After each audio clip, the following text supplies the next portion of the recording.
0,3% ja umbes 20 minuti pärast peaksime saama juba natukene selgema pildi ette, mida see kõik tähendab, sellepärast, et siis võiksid sisse tulla e-hääled.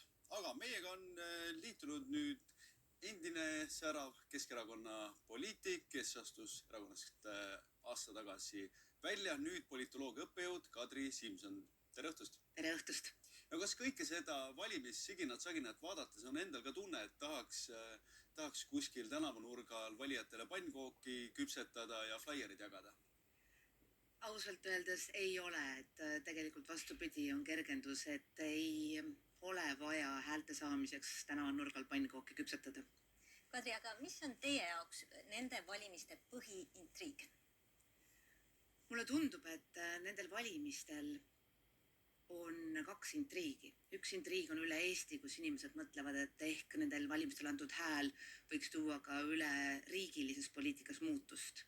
Ja teine intriig on Tallinnas, kus muutust tahetakse siis selles osas, et viimase aja totrad sündmused Tallinna linnavalitsuses on pannud ihkama natuke stabiilsemat asjaajamist. Kas tänane valimispäev on teile andnud mingisuguseid vastuseid ka juba nende kahe intriigi suhtes? No kõigepealt ma arvan, minu jaoks on suur üllatus see, et need valimised ikkagi ei ole sellised etteheite valimised.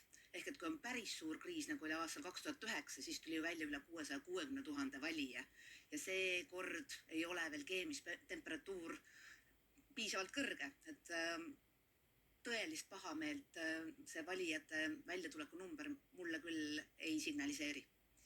Mis te arvate, mis juhtub Tartus, kus on väga tasavägine, vähemalt reitingute järgi, Reformierakonna ja Isamaa võitlus?